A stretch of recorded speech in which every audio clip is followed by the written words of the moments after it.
In your business, in your brand, whatever you're doing, if you don't have a serious strategy for how you can be seen online and actually position online, you're missing out. So both as an individual, both as a business, there is a new way to do real estate. There is a new way to do media. There is a new way to sell as a vendor. There is a new way to show your CV without even submitting it to a HR or companies or whatsoever.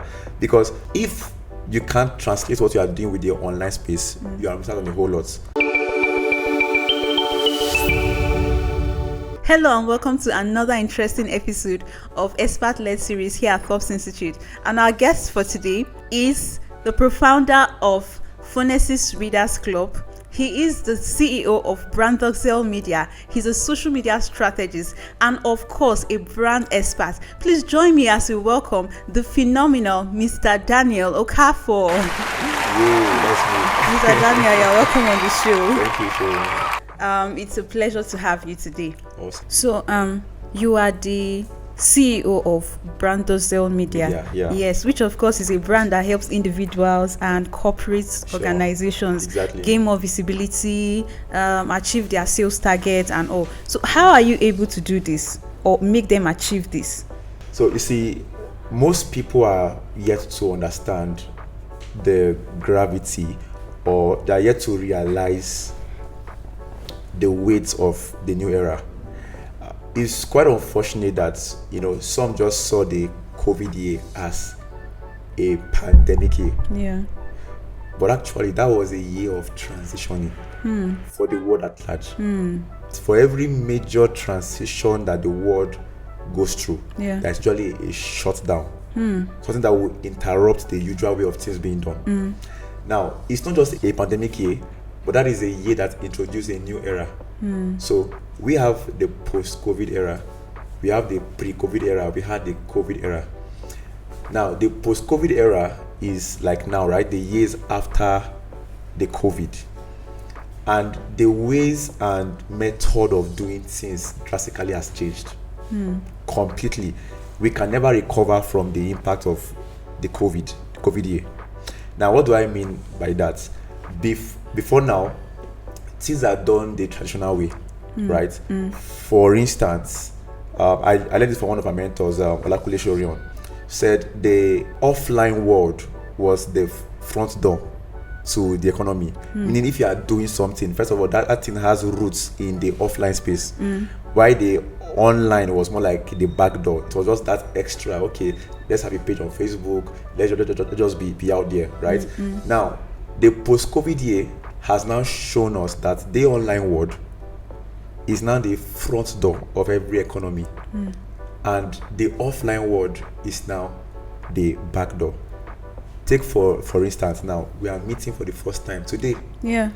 Meanwhile, we have done things like we have host events, right? Done a lot, and we've been talking for a while without seeing it. Yeah. So this right now is now the back door. Yeah. That shows you that whatever you are doing right now, the online space should be your major emphasis. Like, how should this thing scale online first before the offline?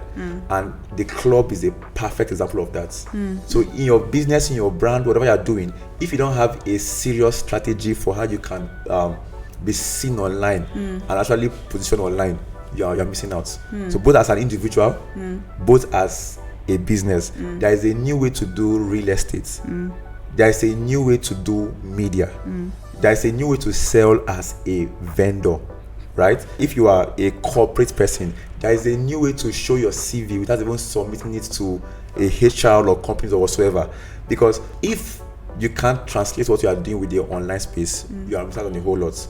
And that is how we have Brandoxel, that shows individuals and corporates how they can leverage the online space to achieve their goals that they have. In terms of it, some people's goals is to make more sales, some is to to be seen as a thought leader in their niche, some is to be credible, some is to increase their brand awareness. Whatever it is, the online space is there to help you to leverage, and we show you how to get that done. And yeah, I've worked with clients in the US, the UK, different parts of the world.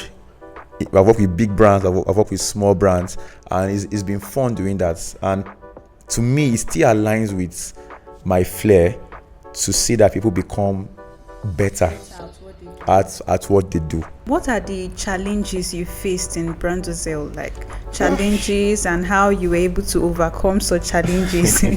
I love that question. Personally, someone like me, even though I'm a team builder, I love to build teams. But personally, I don't like the troubles that comes with handling human beings, because human resource are one of the most complicated. Resource to handle, right? You could handle machinery. If you shut down, you repair it, it continues. Human beings comes with emotions and all that. So our staffs mostly don't get to feel the hits that comes with some of the consequences of the action. Now, for example, right now, in terms of graphics, right, you could give a graphic designer a work to do, maybe just without an agency in place. If he delays in doing it, you can talk with him, scold him or whatever, revoke him and all that. But in the case of an agency, we are the middle person, right? So if our staff probably fall out in doing their role, or they didn't meet up to deadline, we are the ones who get to face the hits and all that from the clients. And same thing also, we get to communicate the big picture from the clients to also the staffs as well.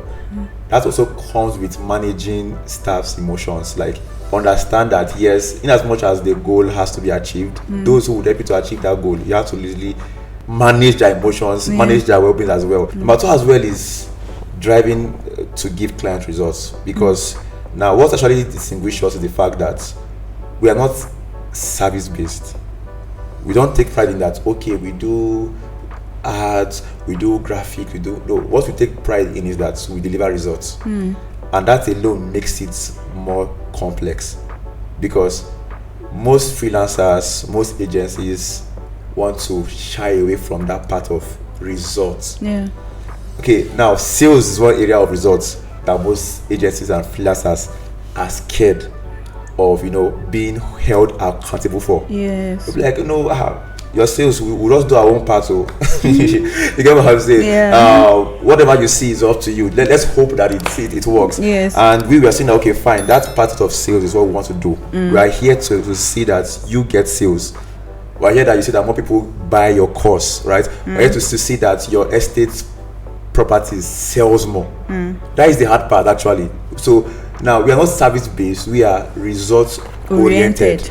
And when you're talking about results, you won't want a client to applaud you for your good graphics, for your nice websites, for that your ad is getting in leads.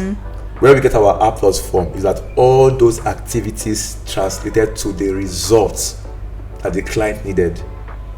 The truth is, we all strive for excellence, but the average person doesn't really care about it. What they want is results. And if excellence would help them to achieve that results, they go full in. But if that excellence for whatever reason is not getting that results, for example, you have a page on social media, the page is so nice, amazing graphics, nice link over there, so nice, but that page is not bringing in sales. That is excellence, right? But that excellence is not translating to results.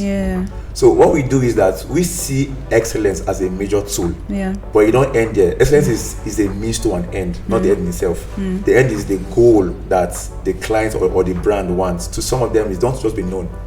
Like when you call their name, or let me say when you call the industry, let their name come next. Whatever their goal is, we tend to align our strategy, our excellence to see that it meets those goals. So doing this is hard. It's like we're trying to break the bone. Have you subscribed to our YouTube channel yet? For every subscription, we would be giving the sum of 50 naira to orphanage homes. I always advise young people who want to elevate their personal brand to either learn or to hire the tools of people who are proficient with these skills. And I must give a shout out to Top Institutes. They are doing a good job, because I see the programs that you guys do on either quarterly or monthly, and most of these programs goes around. It's now weekly. Oh, we now hold weekly. weekly Amazing, classes. amazing webinars, podcasts, different channels. Even going through your YouTube, you will see different contents that are really value based, and someone who at least gives someone a good head start. So if you're listening to this and you want to really elevate your brand and take advantage of the digital space, just go to visit Top Light Institute YouTube channel, and you have a good adventure while you explore there. You are doing well, and amazing, guys. Thank you so much. Thank you so much, Mr. Daniel. You're welcome. Like, we have learned a whole lot today from you. Thank you for your time. And okay, so how do we get to follow you online? Your name and Instagram handle, Facebook handle. How do we meet you there? Okay, all right. I'm still old school, so I'm more active on Facebook. Okay. Just search Daniel Okafor. You could add Daniel Okafor Finesses or Daniel Okafor Brand Sales to really see me appear. Same thing on IG. Search Daniel Okafor. On LinkedIn, I'm there as well. So I would love to connect with you on LinkedIn, on Facebook, and also on IG as well. Then so that is it for the brand Daniel Okafor. Thank you so much, Mr. Daniel. It's a pleasure to have you. You all know what it takes now to leverage yourself on social media, how to build your brand, how to position yourself on social media space. So please go over this clip again to get the details of everything that we discussed here. See you in the next video. Bye.